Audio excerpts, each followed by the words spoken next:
The Executor is an incredibly fun class with a unique set of abilities that can be the perfect character for insane DPS, as well as to land status effects such as bleed and poison.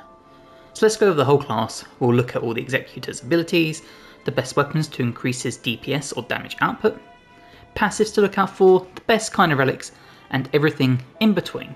So let's dive on in.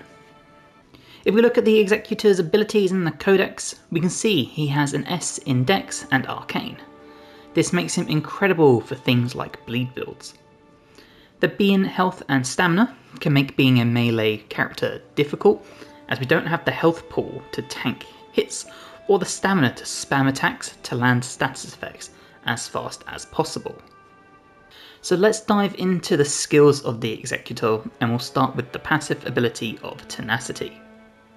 So Tenacity states, receive a boost while recovering from status ailments. What this means is that when we get a status effect hit on us, we gain buffs such as stamina buffs. Obviously this is while recovering from it and when being healed from it. This isn't really a great ability though, as avoiding status effects in my opinion is way more worthwhile. The second and arguably most important to the Executor is Suncatcher. Now, Suncatcher, the difference between it is this is normal Executor you can see running around, and when you activate it, this is what the ability looks like.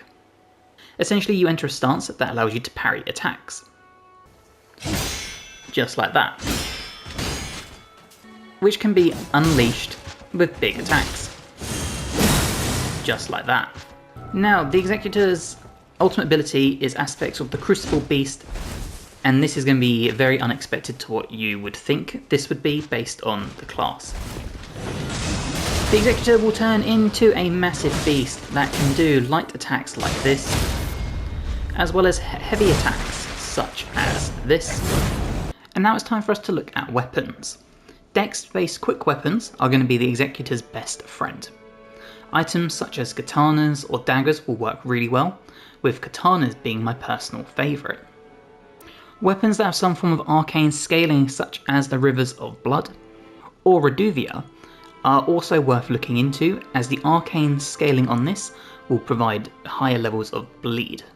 Weapons such as rapiers like Ansur's Rapier and the Frozen Needle can also be really good because the stats effects are amazing, especially Frost. I think Frost is incredible. The downside is you will attack slower, and I do think having the speed of katanas is more valuable.